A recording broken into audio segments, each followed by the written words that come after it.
Welcome to another episode of On Eagle's Wings. This is a really great show for me personally because I get to talk to a friend that I've known now for a number of years. He's been on previous shows that I've had, and the subject matter has a lot of personal connections that'll probably come up while we're discussing tonight. For those that have seen him before, there's some interesting updates and some participation that we're looking forward to come with it. But before I get too far ahead of myself, I want to thank the great producer Amanda, who I call the guardian angel, who does the hard work, the heavy lift to make these shows possible. So she's kind of the lift in the wings, and I really appreciate her hard work and her dedication. And I think you all appreciate the effort that she puts forward. And to the greatest audience on the planet, I appreciate your constant contact, your messages. I know the format's changed a little bit. Some of the old emails are still active, and I am talking to a number of you that way. And you can always get me at commandcobra on eagleswings at Gmail. You're more than welcome to drop a direct note. I do try to get to the various sites to keep caught up on all the various inputs and reactions. And we're slowly building up the shows. The day job side of my life still stays pretty busy. And as always, I'd like to highlight just a little bit on the guest. Clint Hayes is a incredibly talented writer. He has hooked into the subject of Lt Col Zeamer and a B-17 that he flew and crewed with an incredible group of men, and they were referred to as Zeamer, Eager Beavers. And they performed one of the most heralded missions that very few people seem to know about outside the circles of folks like myself that are kind of geeky for history or people who know anything about the Medal of Honor. We'll touch upon all that tonight. But Clint's a super guy that I have had the benefit of a really nice friendship with over the years. We've talked, obviously, about this particular portion of his work and other things that he's involved in, and I think you'd be really excited. And hopefully, towards the end of the show, we might even tickle something else that may be of interest to some folks on some things that he shared with Amanda and I as we were getting ready for this show. So, God's peace that surpasses all knowledge and understanding. Welcome to On Eagle's Wings, the Clint Hayes and Eager Beavers episode.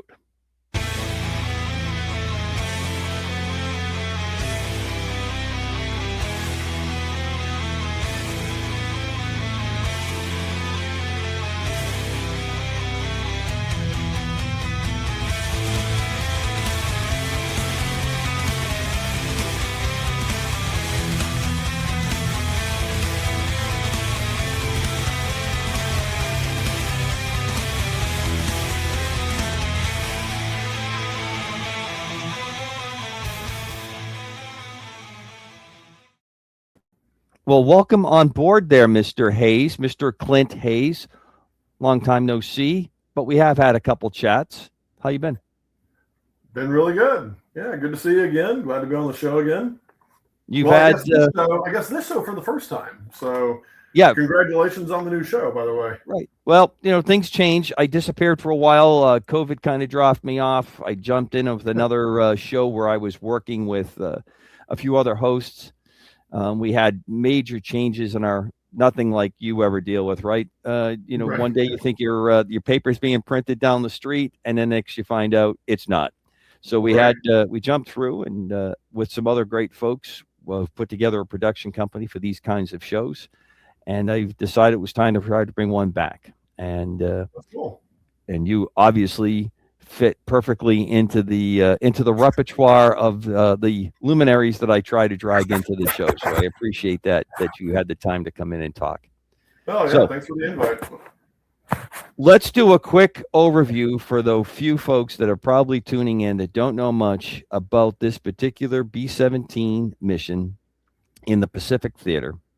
And I want you to start out with probably the 20,000 foot view of what happened on this crew. The old 30-second pitch that you're giving to somebody to get their interest on this. Can't do it in 30 seconds.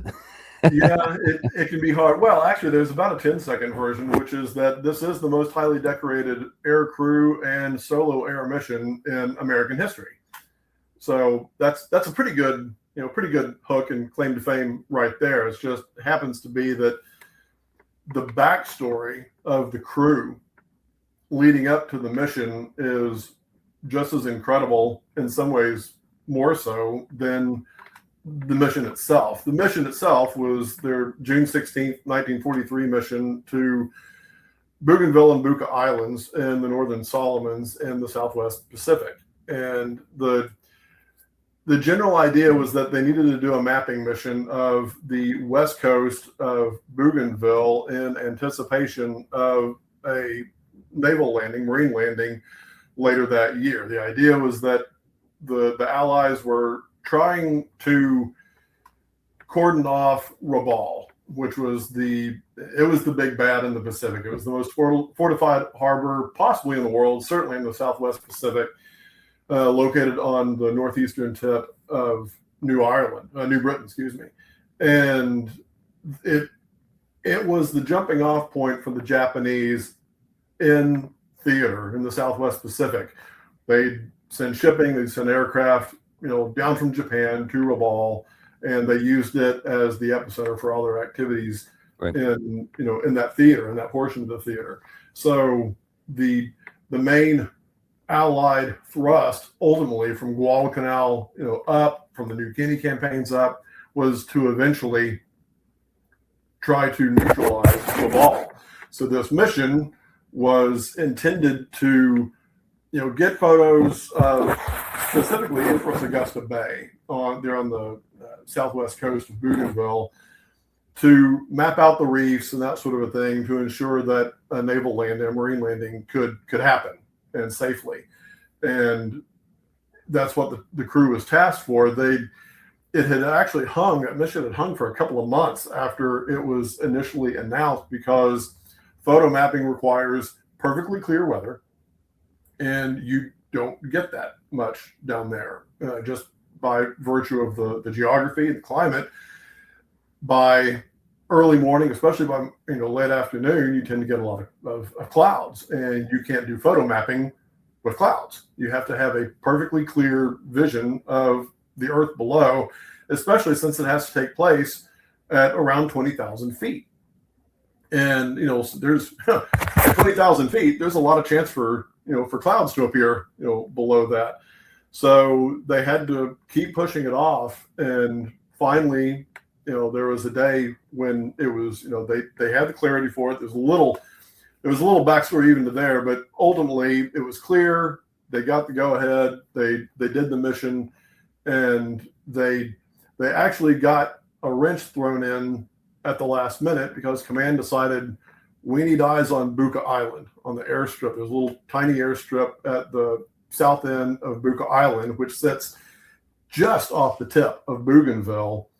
And it was sort of an intermediate staging area, right, south of Rabaul for the Japanese.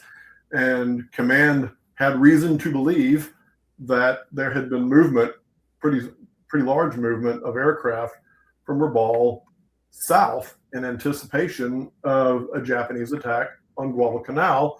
So they wanted the Eager Beavers to go ahead and check this out. In fact, there had been quite a few aircraft put down at Buka the day before, and that's what the Eager Beavers ran into when they went up, circled around, did the pass over Buka. They stood up this hornet's nest, and Zeamer had refused to add that Buka recon both the night before and, in fact, literally before takeoff. According to Zeamer, they were taxiing to take off for the mission when a Jeep pulled up in front of them, stopped them from moving forward, and he was handed orders again to do the recon, and once again he refused. But as it happened, they got to Bougainville about 30 minutes early. And early being the sun was not up high enough to provide the contrast that they needed to be able to get photos. The sun has to be up high enough to get the shadows and whatnot that that the photographs needed. And he put it to the crew, said, "Look, we're 30 minutes early. We can go out over the ocean and just kill time there, or we can go ahead and do the Buka recon before we do the mapping." And the whole crew, of course, said, let's do it. We're here, and we're already 580 miles from home base. We're not going to make somebody else fly all the way out here into Japanese held airspace just south of Rabaul. They weren't those kind of guys. So they went ahead and did the mission, but they did scare up. They counted around 17 or 18 zeros, either taxiing or taking off as they were going over Buka. We only have documentary evidence of 8 aircraft from 251 Kokutai, which was the division of the Japanese aircraft that were down there, squadron, and that's all we have. There have been there have been a lot of people who have argued that it had to be more than 8. If it was, we have zero documentary evidence of that. It doesn't exist. Maybe it's out there, maybe it's not. But one of the points I've been trying to make for years is that it didn't need to be 17 or 18 aircraft that they were combating for it to be dangerous to them. 8 is enough.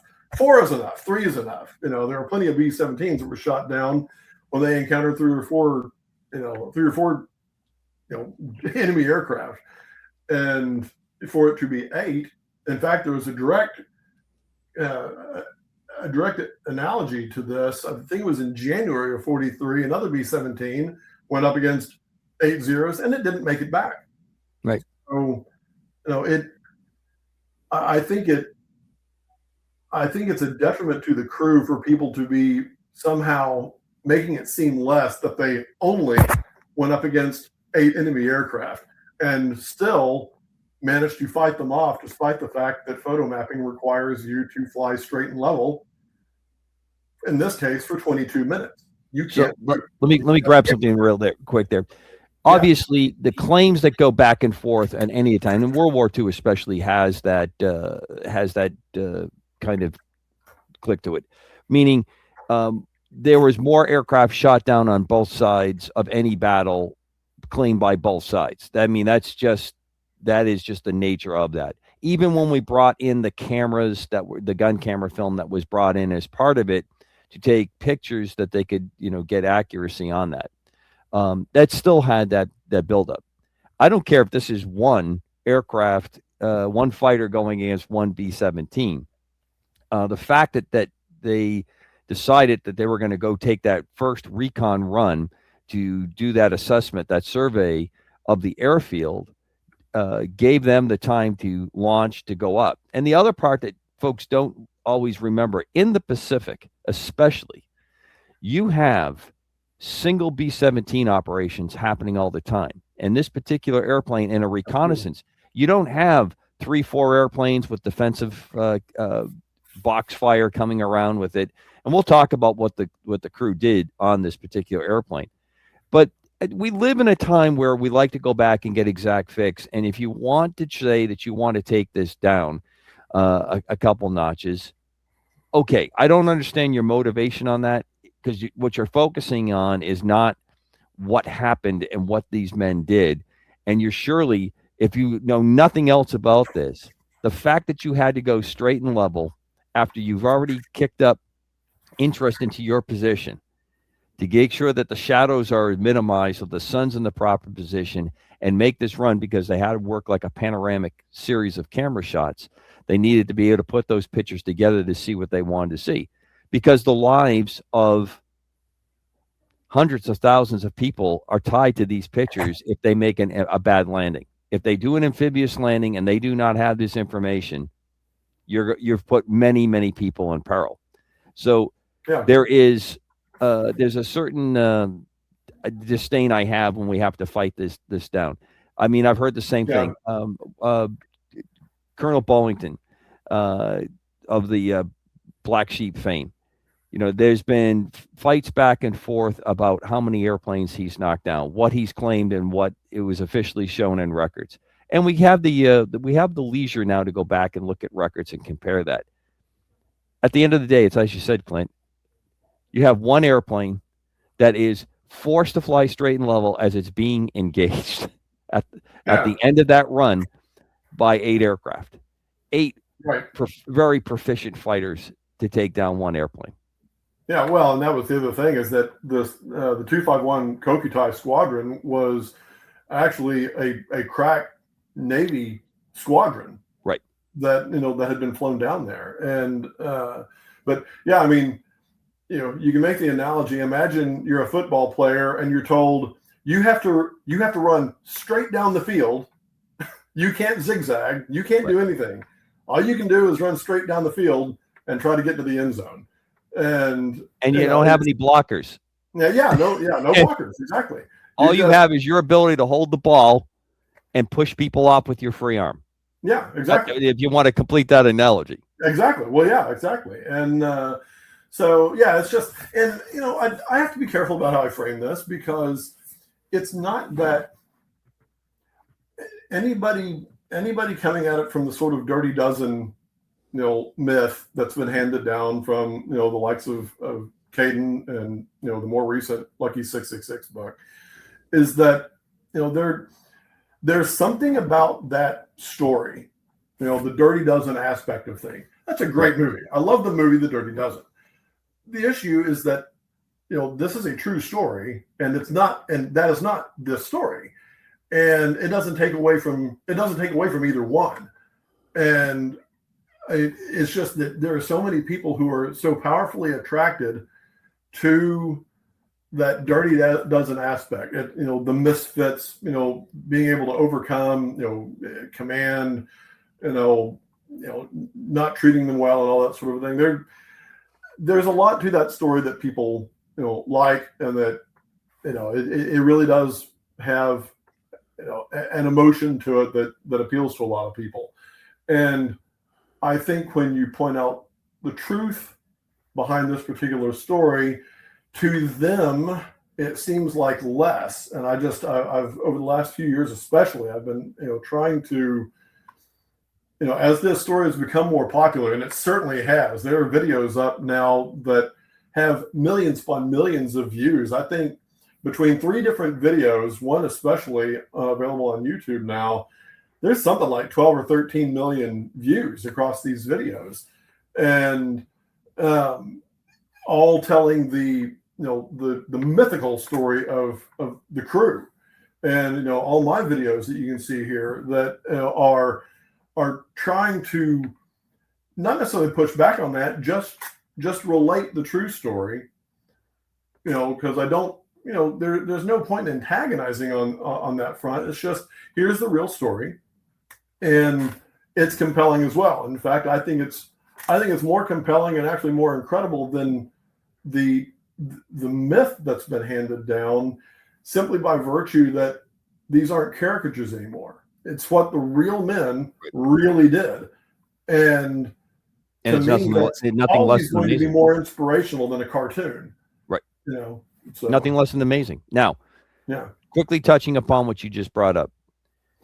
The members of the Black Sheep Squadron under Greg Bollington were really upset with Colonel Bollington when the TV series came out, because they were portrayed, they were the misfits. They were all these things that happened. They were pilots that were in a replacement group situation when he was able to form, and I think he probably pushed the limits pretty well. I actually got to speak with the man before he passed away. One of my high interest people that I've really enjoyed following. But because of the television series, there was an aspect they wanted to bring out which wasn't real. These were not people that were on charges. They were not getting into trouble. They were very good Marine fighter pilots that he brought together. And I think his style of leadership, much like we hear with Colonel Zeamer, is they formed a bond that was going to take them into places that just normally would not, or had not normally happened without this kind of leadership and this kind of teaming that went on with the group. So It's not an uncommon concept. And this is the problem when you tell stories and you have someone thinks, well, if I could just add a little more spice to it, it'll be that much better. But remember, during World War II, everything was about propaganda, on both sides to do this. So the fact that this would go even further, plus the embarrassment of I think how some people treated Colonel Zeamer and how this went, also plays into that background. But before we get too far down the line, let's talk about the crew real quick. Let's get a kind of a rundown on the members of this crew. Well, yeah, the crew came together pretty quickly over mostly January and February of 1943. The backstory, which my latest video series that I just started, is how the crew actually came together, which is, a couple of things had to happen. Namely, Zeamer had to get his transfer from the 22nd Bomb Group, where he was in B-26s, into the 43rd to be able to even be in the same, not just squadron, but the same group as Sarnosky. And even once he did get transferred into the 43rd, into the 403rd Bomb Squadron, where Sarnosky was, they had to overcome some other obstacles, which I'm going to get to in the second part of my series, which I hope to come out with next week, for him and Sarnosky to be able to team up. Once they were together and had decided we're going to crew up and handpick this crew, they had to work with whoever was available, because at this point in time the 403rd was all crewed up. They'd been around, so Zeamer and Sarnosky are having to look at, okay, who is available for a crew. There were lots of people coming in from the States, fresh pilots. That's where Hank Dominski came from. There were guys who had come into the 435th Squadron of the 19th Bomb Group who were new enough that they didn't get rotated home with the rest of the 19th, because the 19th had been down there since Pearl Harbor.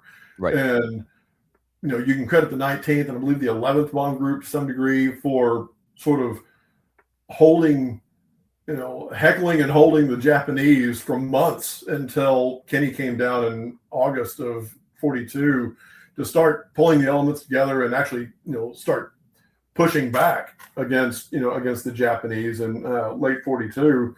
So you had these fresh faces in the 435th and just around. So they're having to look around to who's available. It wasn't that they were misfits. It was just that they were available, right, either because people were sick and they weren't, or they were new to the squadron, they were new to the theater. So they're looking around trying to find people who matched who Zeamer and Sarnosky felt could match their level of excellence. And that's what it was all about. And when I talk about going above and beyond, in a lot of cases it comes down to a single moment in time. There's the single moment in time, the single moment of peril where a person has rises above and beyond. Zeamer and Sarnosky had been rising above and beyond their entire lives. They had been setting expectations, beating expectations, right, that they largely set for themselves. Standard of excellence they held themselves to. So it doesn't make any logical sense for them to have gone out and sought out the misfits and the screw-offs in the squadron. That's the complete antithesis of who they were looking for. They wanted men like them who were willing to fly the way Zeamer flew. He was an aggressive pilot. Didn't make sense to look at him. His look and his personality were, he could have been a monk and nobody could have told the difference. He had such an insatiable desire to fly and to move the chains and he was an engineer. After the war, he became an aerospace engineer. There are two things to know about Jay Zeamer that really define how you can understand him. He was a Boy Scout and he was an engineer. Be prepared, know your machine, know how your machine works, know how to fly it. It really does sum up his entire approach. And that's what he did. He and Sarnosky was apparently a very tough instructor. He's the one that taught them gunnery. He's the one that, obviously he was the bombardier. But between the two of them, they brought in men who they could trust to be the professionals that they needed to be, to have the expertise they needed. And it's not that, it wasn't just smooth sailing. Hank Dominski in his combat diary talks about how he got irritated with Zeamer at first because, and with Sarnowski with the, why do I need to know how to, strip a 50 down blindfolded, and put it back together, in 60 seconds. What's the point? He didn't like the volunteering aspect of it. He was complaining to his wife about it. It's like, I'm not going to put myself in danger voluntarily. But he got to respect Zeamer enough over the first couple of missions they did fly together that he realized this is who I want to be with. And he was very complimentary about Zeamer in his combat diary, after that. And they formed a bond once they understood that Zeamer could protect them in ways that other pilots couldn't, or at least that they didn't want to take a risk on. Right. Like you said with Boynton and his squadron, they realized this is a guy who wants to make a difference, and this is a guy who will get us out of any jam if it's possible. He will get us out of it, and that was a trust that went both ways. Because one of the reasons Zeamer felt guilty about Sarnowski, for the rest of his life, was because he felt like, his philosophy was there's always a way. Right. And he felt guilty that he, in that case, there ended up not being a way, and it hurt him for the rest of his life. But that was the trust that went both ways. But that's certainly the trust that melded this crew together, just with each mission that they came back from. And Zeamer's, he was not a renegade. I don't like that word, and he didn't like it either. And Lt Col, his best friend, who was the one who, Martin Caden, beginning with, those first accounts of the crew and the mission that gave birth to the whole Dirty Dozen myth. Right. Lt Col sort of started that when he was interviewed by Martin Caden for that original article. And I talked to Lt Col myself in '94, and he regretted it. He said renegade was the wrong word, and he wished he could take it back. And to your point about Boynton's crew being upset about how they were being portrayed, Zeamer told me in a letter back in '94 that he was looking forward to getting the story straight and getting the truth out about it. He was upset by it. He was upset by Caden's account. And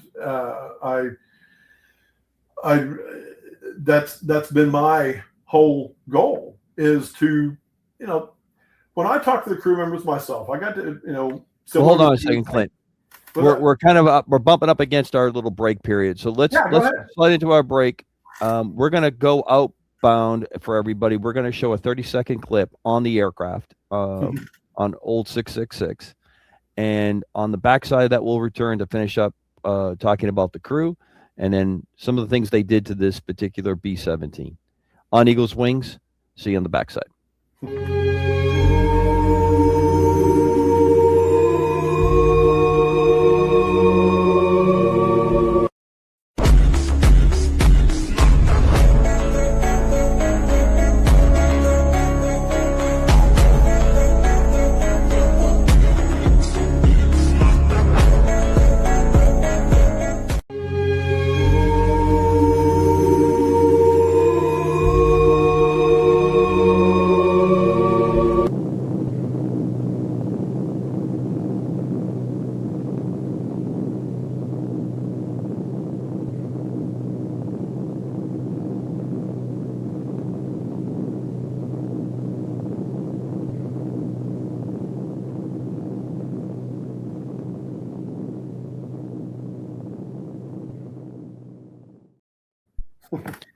So there's the plane in flight. There's the men that are on board. We talked about, and you elocuted beautifully on the trust and the bond that they had. And again, it's wonderful that you have diaries that you could go back and read, plus the ability that you had early on when you were started your research to talk to the crew. which is phenomenal. You have two men that they're completely dedicated to what they're doing, flying, and in this case, accurately dropping bombs to the best that they possibly can out of that.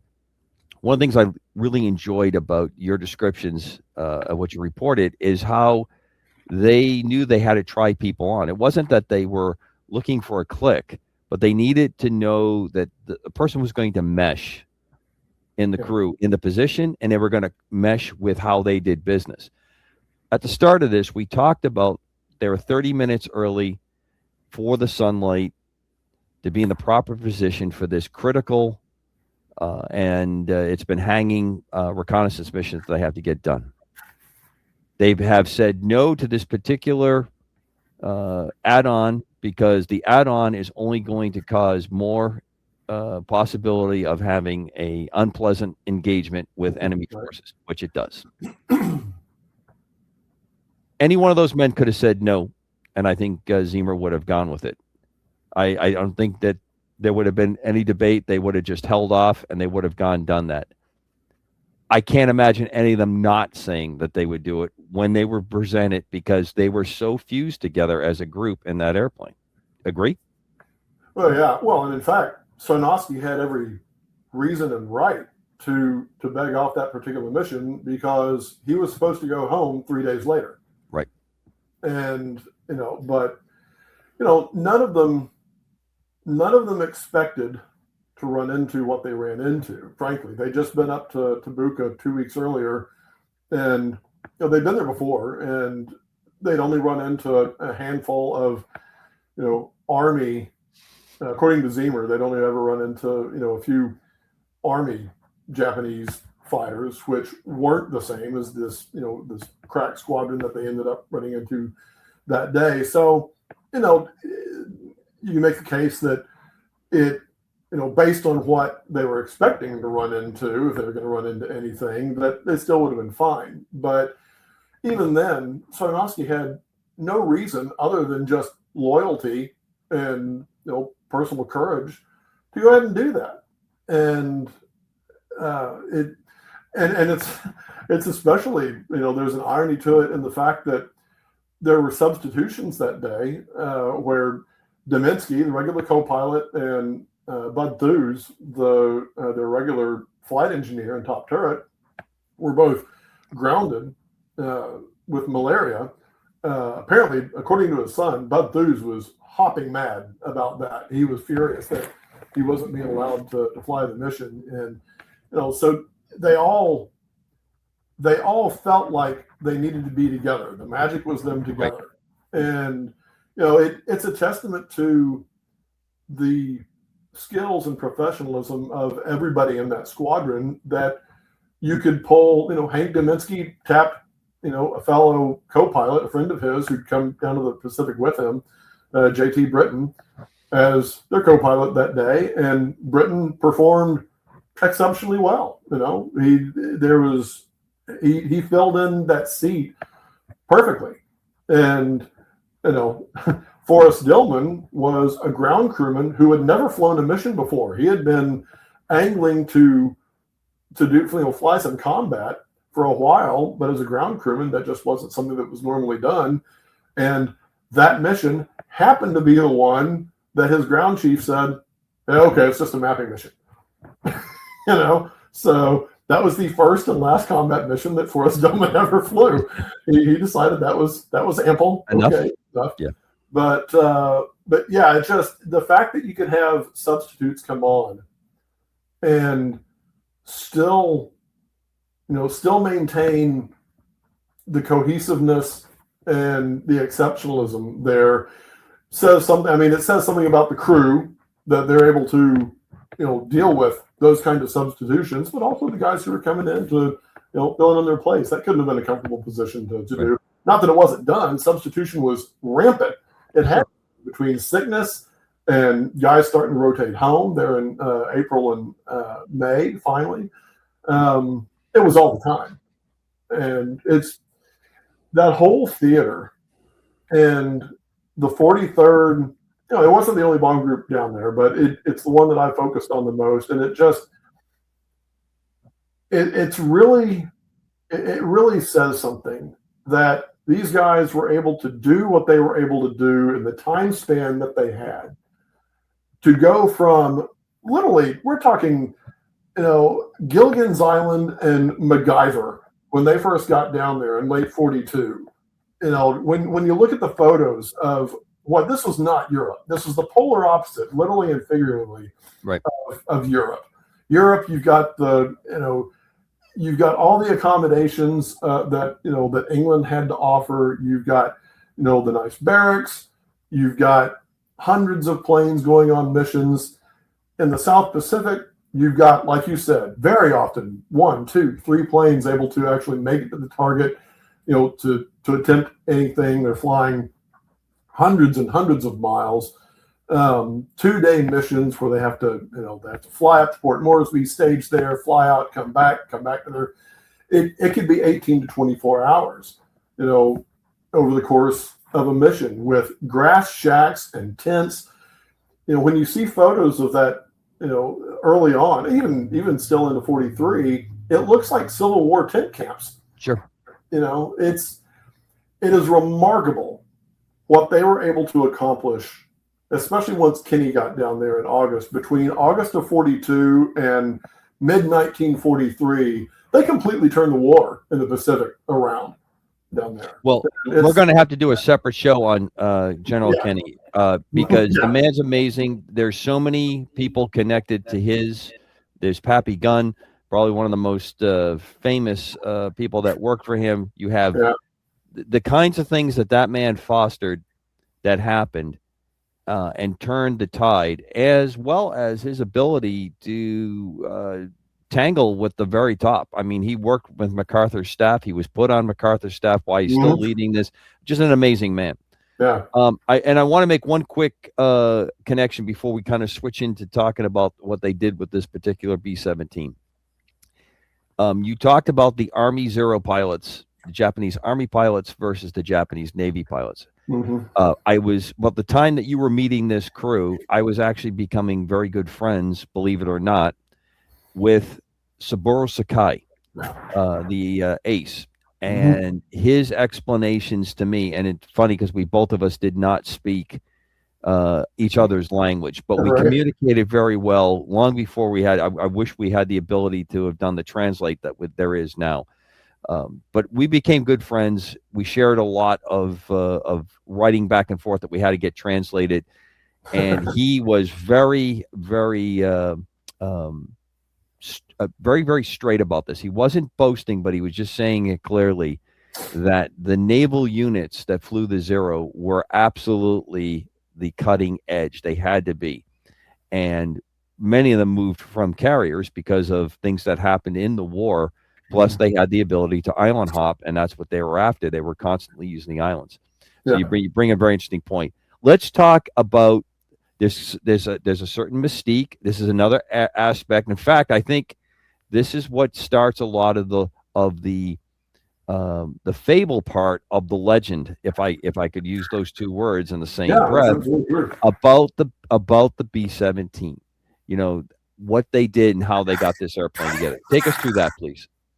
Yeah, that and it was actually the impetus for that video that I'm having made. That it's funny.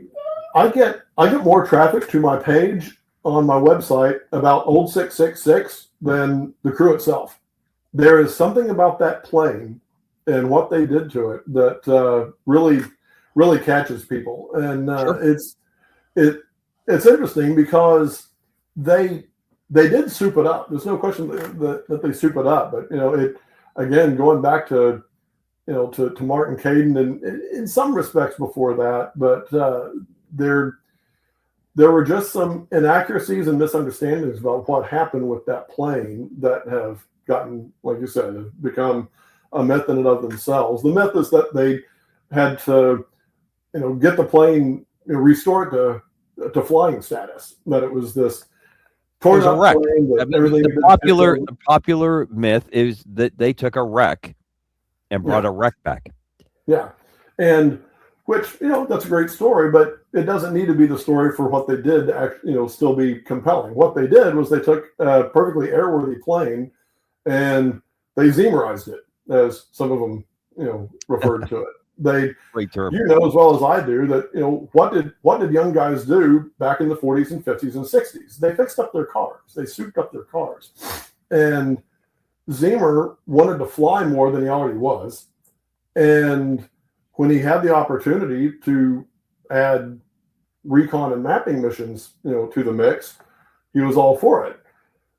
But if you're doing a mapping mission where you are hundreds of miles from home with no air support, and the nature of your missions is that you have to fly straight and level, then you need two things. You need a plane that's very fast, and you need a plane with a lot of guns. And usually those are, in opposition to one another. The more guns you add, the slower your plane is. That's one of the reasons that the YB-40 program in Europe was ditched. The YB-40 program, they did twin mounts all over the B-17, right. But those planes ended up being too slow to be able to accompany the squadron, and they ditched it after over a period of months. Zeamer decided, well, if I'm going to add more guns, I've got to strip a bunch of weight out. So that's what they did. They stripped out all the armor plating. They stripped out the chutes for the ammo boxes and the ammo chutes. They took out. They took out whatever wasn't absolutely necessary for them to be able to fulfill their objective. And he wanted to strip the paint off, but they never got a chance to do that, because it turns out the paint actually slows down an aircraft more than you'd think. But he never got around to that. They added 4 new engines. They replaced the engines. Well, not new engines, engines that were available on right. other planes, other B-17s that were sitting around that were actually in the boneyard. Right. But this particular B-17 wasn't. It was being flown on missions by a photo, right up to the point. In fact, literally, 666 was dropped off at Zeamer's base after a mission, and he picked up the plane a couple of days after that, and he took it for a test hop on May 18th of 43, just 4 days after it was dropped off at the 65th Bomb Squadron, which is where that's where Zeamer and the crew now were, and he was the squadron executive officer, so he had a lot of leeway there. So he said, I want that plane. And they spent the next, off and on over the next couple of months, going ahead and adding a few more guns to it. It already had 13 on it, because that's when B-17s entered the theater down there, they almost most of them would go ahead and get twins in the radio hatch. That was standard. And they all got at least 2 on the side of the nose. And there are a few pilots who, like Zeamer, wanted to stiffen their resolve, when they were, when the Japanese always attacked from the front, because that was the weakest point. And there were a few pilots, including Zeamer's great friend, Ken McCullough, who added a fixed 50 on the deck of, the bombardier deck, usually on the right side of the plane. There are photos around where you can see this exact gun setup that Zeamer went ahead and installed for himself. So it had 13 50s on it when they got it. They added 3 to bring it to a total of 16. We know this from the combat records, from combat diaries and Zeamer himself, crew testimonies. It's just a given. They had 16. And they also replaced the engines. And like I said, they stripped out everything to make it fast. So, and that's what I was trying to portray in that video. I wanted to show what 666, to the best of our ability to know, based on all the documentary evidence we have, what it would have looked like for the crew on June 16th, 43, because we don't actually have any photos of it on that day. All right.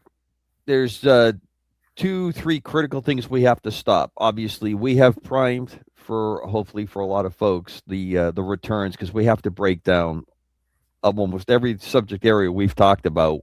We have at least we got an hour's worth of chat that we need to knock out.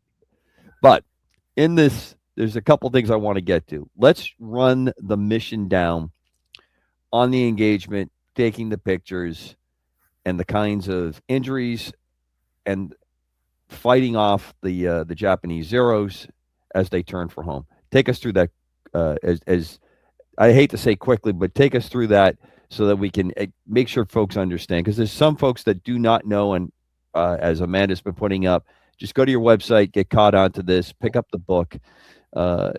There's so much information here, so much accurate information, and that's kind of a tease to something that I'm going to bring up, because you talked about Mr. Candon.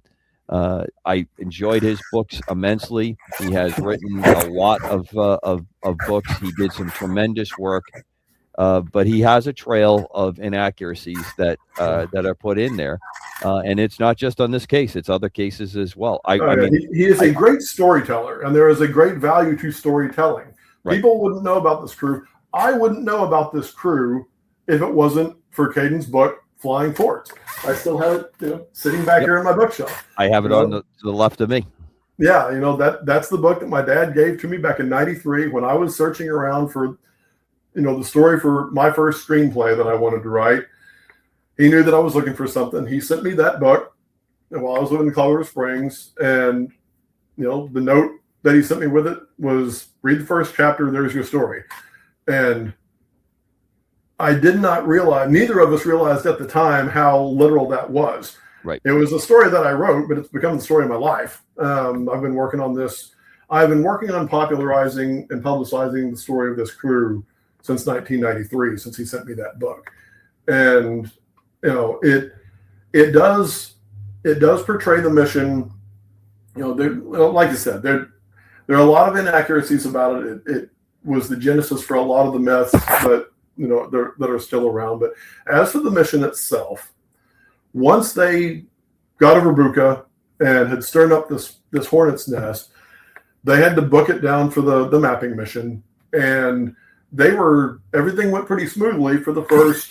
It's a 22-minute run. For the first 21 minutes or so, it was fine. Everything was working according to plan, but they could see these Zeros pursuing them. They would have been coming at them from an angle, and they would have kept looking back behind them at at 8 o'clock or so. Where are these guys? And they finally caught up to them. And there are a few passes initially that they drove off.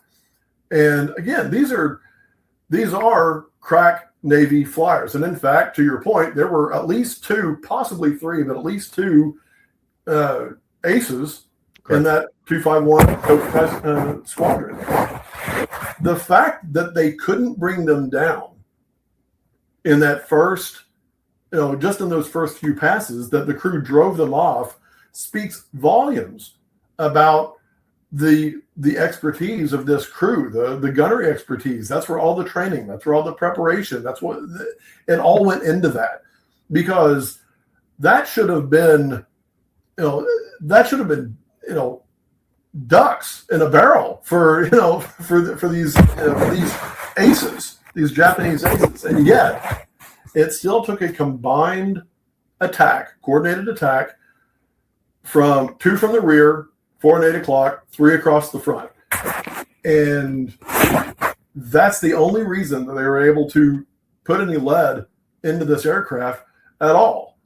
And when they did, they managed to put multiple cannon holes, cannon explosions in the front. It was back along Zeamer's side of the fuselage and across the front. That's what initially Sarnowski caught 7.5 millimeter round in his neck first, gets knocked back off of his gun, crawls back up to his guns to drive off a twin engine fighter, a fighter that the crew identified as a twin engine fighter that's never been able to be confirmed. Right. Regardless, another fighter coming in that they were already damaged enough that if another fighter had been able to come in and put even more 20 millimeter rounds into that plane, there's a very solid chance that they weren't coming back. Correct. And Sarnowski got up there, drove it off, and then slumped to the floor, mortally wounded. Zeamer has has a huge gash in his left thigh from a couple of 20 millimeter rounds, one that hit down on the floor, knocked out his rudder pedals. One that came in from the side tore this huge amount of flesh, exposing the bone above his knee, broke his knee. He's got flak, he's riddled with flak all over his body. He's, has blood pumping from his wrist all over his steering column that's making it slippery for him to hold on. By all rights, he should not have survived that flight, but that just goes to the supernatural willpower that this guy had and his absolute desire to protect that crew at all costs. Because after they dive down to 10,000 feet to get oxygen, because the oxygen's out at this point, he manages to fly for another 40 minutes, doing extreme maneuvering back and forth, basically playing chicken with these oncoming Japanese fighters. Zeamer would turn into the fighter. His whole idea was to cut the amount of time that they had to fire. So he would literally just steer in. Once the Zero would turn to face them, he'd steer directly in front of them and force them to pull inside. They'd roll them over in the process, and his rear gunners would rake them over. And as best as the crew could figure, they didn't get hit again after the dive to 10,000 feet. And then they still got roughly a 2-hour flight back to New Guinea, where they couldn't get back to Port Moresby because it was over the Owen Stanley Range. They had to land on the east coast of New Guinea at another Allied strip, Dabadura, to best ensure that Zeamer would survive. Sarnoski died on the way back. He died in Herb Pugh's lap, good friend, the tail gunner, on the way back. And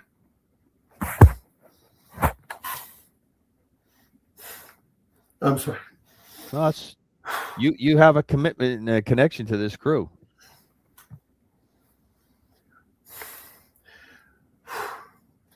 Well, it doesn't. Oh God. And every time we tell this story, it doesn't get any easier. In fact, maybe even more so, more emotionally tugging. Well, it doesn't help that every time I tell this story,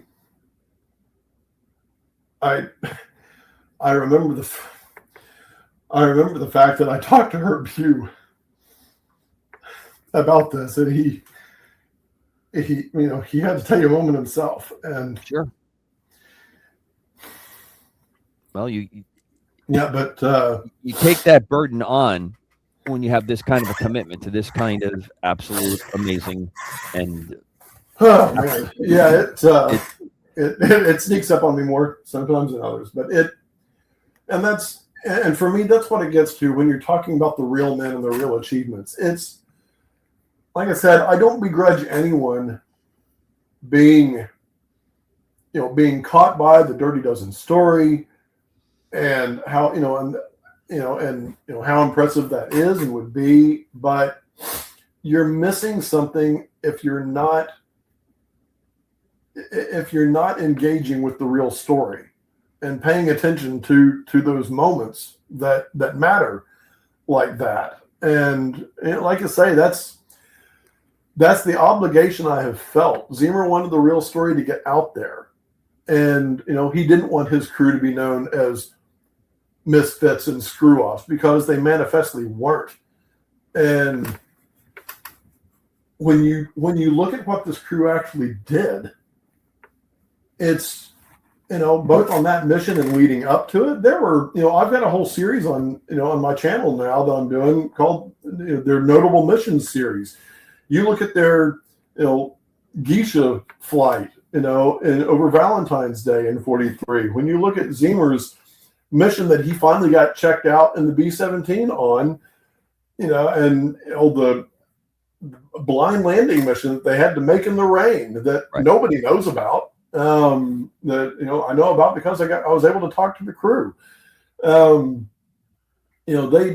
They had a number of missions prior to this that are the reason that the crew came to trust Zeamer so implicitly.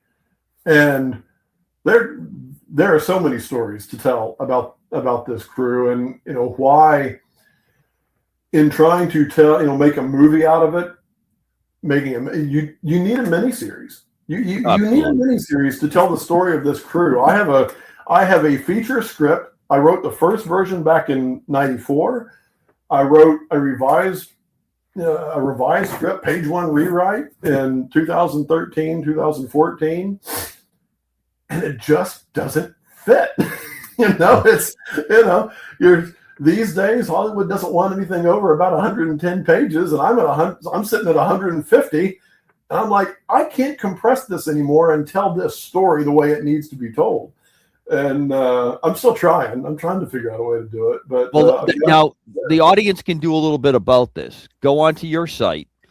Are you still taking the active votes? Yeah. So I've still got I've got the poll on there. If anybody is interested in having this kind of story come to the screen. Obviously, I think of Band of Brothers every time we get to this point when we're talking about this, because that's what this takes. It needs multiple installments to really put the parts together, because you could do a 45-minute scene. You could take a similar take of almost every great military flying movie you've ever seen, starting with the latest Top Gun part, going to where any of them going all the way back to Wings, the Academy Award winner, first year of talkies, but there's Wings, it's an a silent movie film that wins. Huh. And here's something else. Speaking of Wings, since you brought it up, the two guys who flew in that movie were actual pilots. Correct. Well, one was a pilot. The other one had never flown before, and they got trained to be pilot. Got trained to fly the plane. And the reason those fights look so real is because somehow they put cameras on the planes. Right. And, a lot of people don't realize just how massive the cameras were back then. And you only had about probably something in the neighborhood of like maybe 9 to 13 minutes worth of film in the canister for that to do all that. And if you look very closely in Wings, you'll see him swearing. It's a silent movie. They don't throw the word up there, but something happens, and it's an absolute classic scene. I love that movie, and it's Maverick. To a large degree, Top Gun Maverick, the insistence on having the cameras in the planes. I mean, they are close cousins to one another. And both of them speak to what could be done with either a movie or a miniseries of this story. But you're right. There's a movie coming out, there's a pitch that just got made on a meme, literally a meme that's been around since like 2015, that is getting turned, it's been pitched as a movie, and it set off a multi-studio, millions of dollars, at stake for this thing, being paid for this thing. And it's all because of the audience. The audience is the proof. The virality is the proof. And that's where this story, that's what's going to be the case for this story about the Eager Beavers. The proof is in the not millions, certainly the thousands of comments. When you look at all the various videos that are out there, there are literally thousands of comments saying this ought to be a movie. Why is this not a movie? And I'm trying to get as many of those on my site as possible. So if a producer does come to my site, and I have a section there on my site directly addressing potential producers or directors, look at the audience for this film. It's built in. It's right there, and it's just dying to be made. And I think it's actually more needed and more applicable now than it ever has been. Yeah, for the story that it tells, for the idea of loyalty, of friendship, of personal excellence. These are all things that people need to hear now, and I would argue that the youngest generation most needs to be able to hear now, because they're not getting those stories anymore. Any stories that they get, good grief. The Odyssey just came out, and they've turned it into, they've removed the gods and now just turned them into psychological personal demons. And I'm not, I haven't seen the movie yet. I'm not going to say it's good or bad. It's just, it's another case of, to me, heroes being reduced in some way. And, I'm all for humanizing heroes. That's what I'm all about with the way I'm telling this story. I'm trying to humanize this crew and bring it to who they actually were. Well, but these guys were heroic.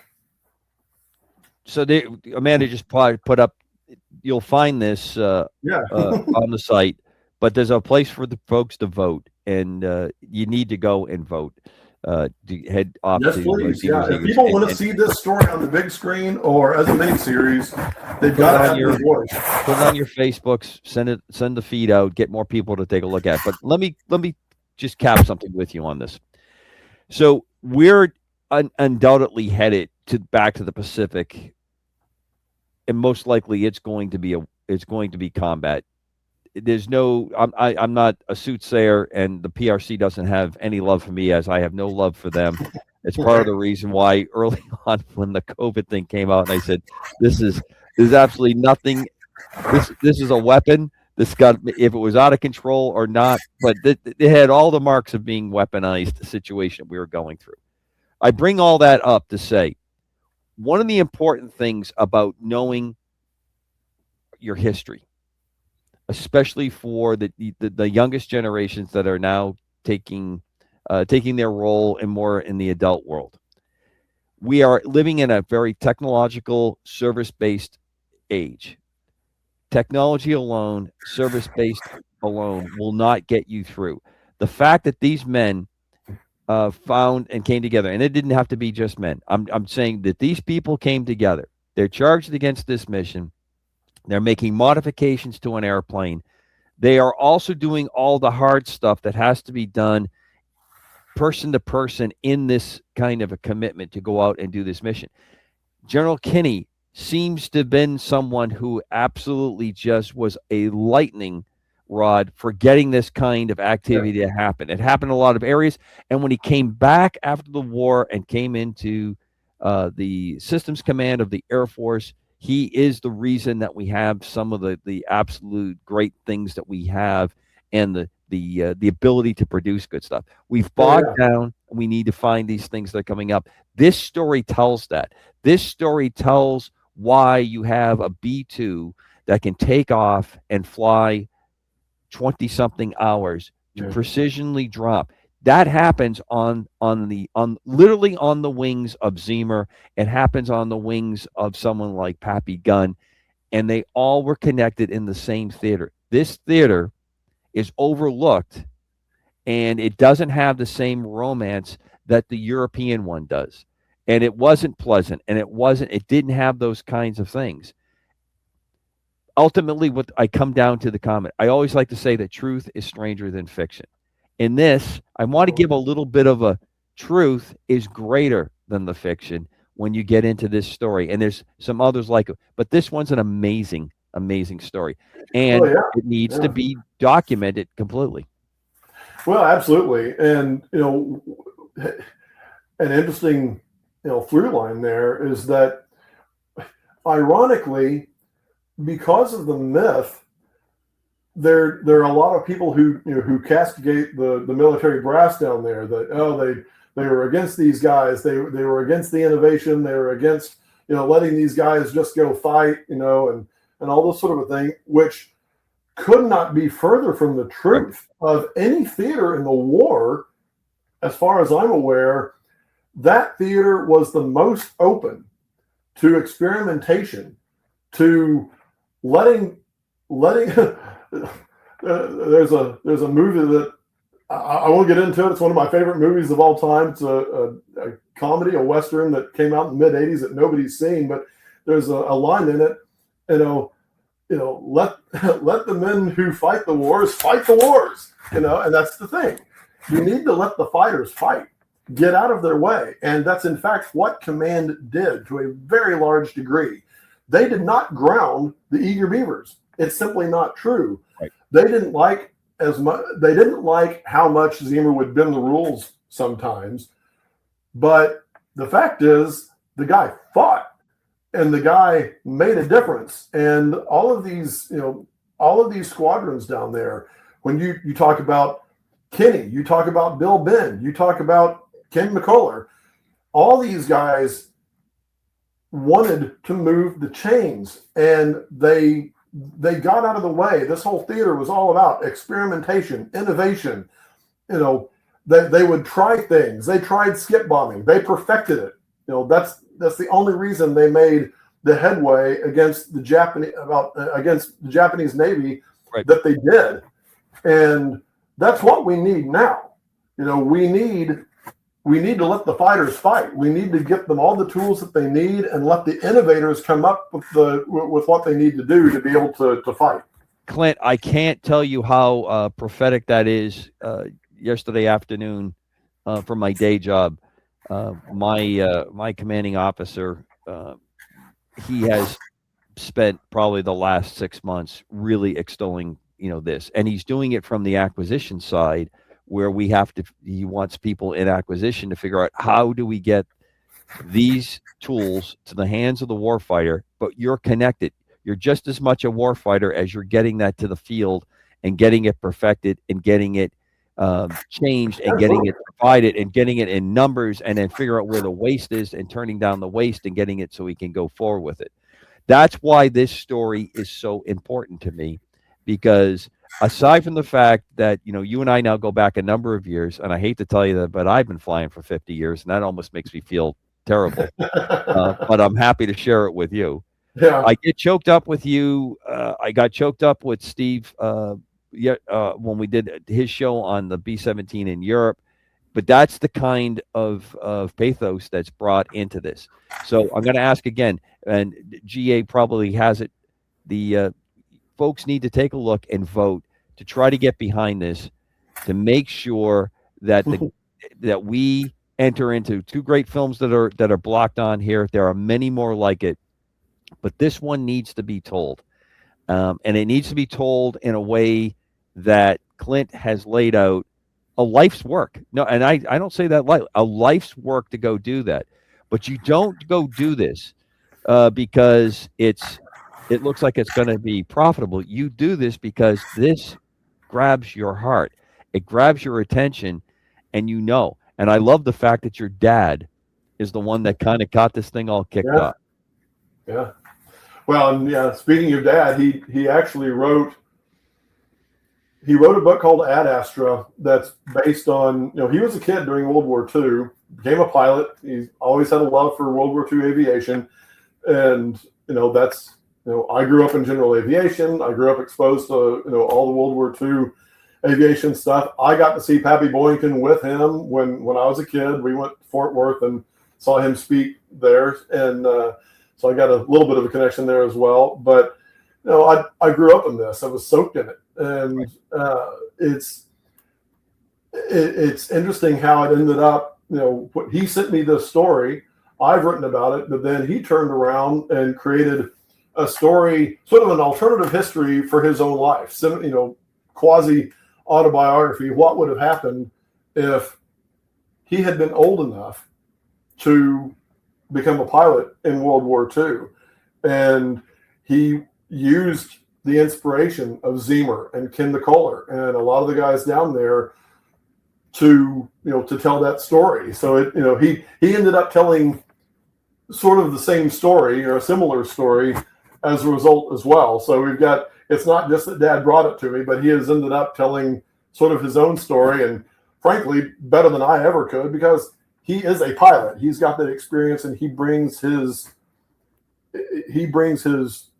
lifetime experience as a pilot and what flying means to him into that book, and just the wisdom of a life lived at that point. And it's a great book.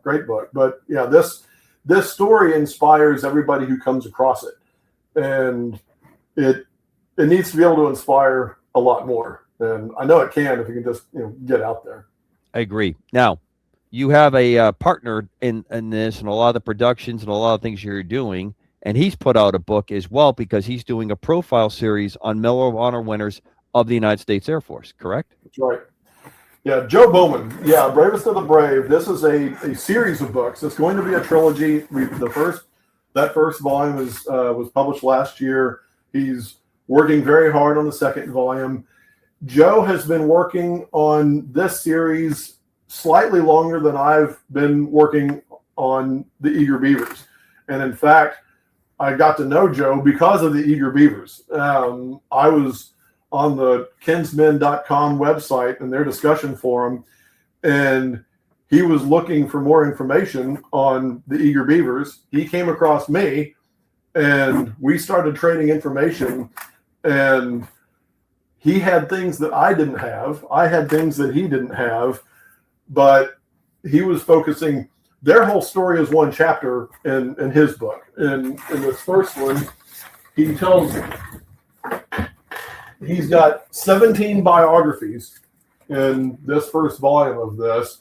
One chapter is on Zeamer and Sarnowski, but this starts in World War I and goes through 1943 of World War II.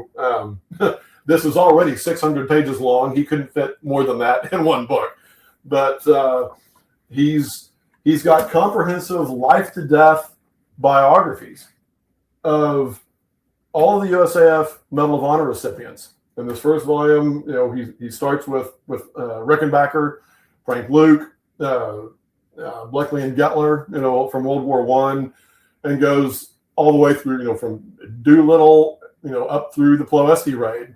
And it is incomprehensible to me. As much research as I've done on the Beavers, he has put that kind of research into all of these. And because he is ex-Air Force, he has had access to being able to get records and stuff that I didn't have. And he's the one who was able to get me as many records on Zeamer as I have. And he connected me with folks who could get me more of the.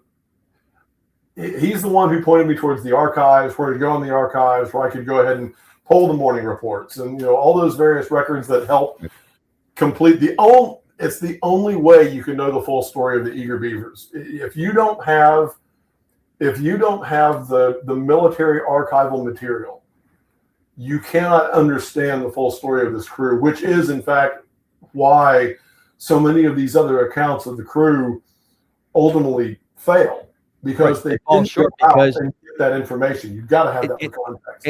And this is something that you just don't take on lightly. If you do, you're going to get a light response. And I take nothing away from other folks that put stuff out, but they couldn't do the homework to produce what you did. And when I tied into this, gosh, now it's got to be close to 4 or 5 years ago that you and I kind of connected up when we started talking about this. I was just blown away. And then of course I shared with you that I realized that the chapter of the Arnold Air Society, when I was in ROTC for the Air Force, was named after Zeamer. And when you and I were talking, that's when I realized Kapawi, the guy that went to MIT, that's why the name was there. And even they had the rendition of what was on this citation incorrect. They didn't have the story correct then. Yeah. So I don't blame anybody. There's the biggest video on the crew so far is one that was done by the Fat Electrician on his channel, and all props to Nick there at that channel. He's one of the good ones. He's out there telling these stories, not just of this crew, but all of these military heroes. Some of these crazy military stories. I just watched another one the other night. He is the kind of person who can get this stuff out there, and but you are only as good as your source. Right. And he used one of these other books as his source, Lucky 666, which is the book that came out in 2016. And you cannot fault anyone for not, when you buy a New York Times best-selling book on a subject, you have no reason to believe that it's rife with mistakes. I think though now you can't say that anymore. Now where we're at and all these kinds of turnovers that we've had that have come out, I think it's up to we have the ability now to put our fingers on billions of facts if we're willing to do it. Yeah. So that's kind of the mission that we try to do with the show here. Yeah. Well, and that's why I'm trying to do what I'm doing, because, like I said, you don't know what you don't know, and in a case like that, why would you suspect that there's anything more to the story, or that anything like that? I love that he's getting the story of the crew out there. That is fantastic. The crew needs all the publicity they can get. My job is to, on my own, try to get the real story out there as much as possible. I'm not going to attack anybody who's telling the wrong story on this, because you have to actively seek it out at this point. Right. And which is the case with so many things these days. I don't care what you're talking about. It can be there are all kinds of subjects out there where, if you don't do your own research and you don't you're going to have a superficial knowledge about it, and you might not necessarily know about it. It's my job to get my channel big enough and get my videos out there enough that people have both to choose from. And that's my own challenge, and that's what I'm trying to do. And I appreciate you giving me the opportunity to be able to talk about it, and hopefully spread the word on that, and get my version out there too. That's what that video clip on of 666 is all about. That video clip is one of several that I hope to go ahead and complete sometime over the next year or two. It's a massive undertaking, because I'm trying to work with a gentleman, Piotr Vorkashevich. He's an incredible CGI aviation artist, but his time don't work for free. Right. I have to work with him, and I have to make it possible for him to work with me, and that's something I'm working on as well. But I want to tell the story of this crew, specifically that mission, through CGI, just like the History Channel did way back in 2007 in its Dogfight series. But I want to show it correctly, and I want to show it even more dynamically than they were able to. And in fact, based on what we actually know of that mission, I'm trying to recreate that mission as much as the documentary evidence and personal crew testimony allows us to do. And that's an ongoing project. I really, I'm not going to stop working on it, but it's a longer horizon thing for me, just because it is constrained by funds. It's an expensive endeavor, because we are not, in fact, a movie studio. It's me and him. Right. And that's quite the job. But yeah, that's something I'm looking forward to being able to complete. I'm hoping over the next couple of years. In fact, after we get off the phone, I'm going to hook up my brand new computer that's eclipses my old one, and I'm going to be able to start working on some of the CGI, basic CGI for the trajectories and stuff like that. Fantastic. Myself. So it's exciting. But it's a lot of work. So now everyone knows this is not a one and go. Okay. No. And throw the comments in, because we're going to pull Clint back in. We're going to get updates, and I'm hoping to bring him and Steve together, because I think that would be a fun show. That would be fun. About B-17 air crews and the missions, and the two really polar opposites between the. Yeah, I was going to say that would be really interesting to compare. All right, sir. I thank you from the bottom of my heart for your time. I know you're busy. My very best to your lovely bride. I hope she's feeling better. Yes, everyone needs to pick up a copy of this and take a look at it. And you start by going to the website, and please hit that vote and try to get us some more energy to get people to understand this. Every time we do a get together like this, it gets like a bump. Just keep it going. Clint, thank you so much. Come on, Eagles Wings. Appreciate it. Always a pleasure. Look forward to doing it again. And one of these days we have to get together in person. Yes, I agree. Where are you? I'm in New England. Okay. Well, my sister lives in Maine, so maybe we can hook that up. She's probably very close to me. I live in the southwest corner of Maine. Oh, wow. So you're close to Barbara Zeamer too, Yes, I am. Yes. Very cool. I'll look forward to it. Hopefully we can make that happen. For Eagles Wings, thank you, greatest audience in the planet. To the next installment.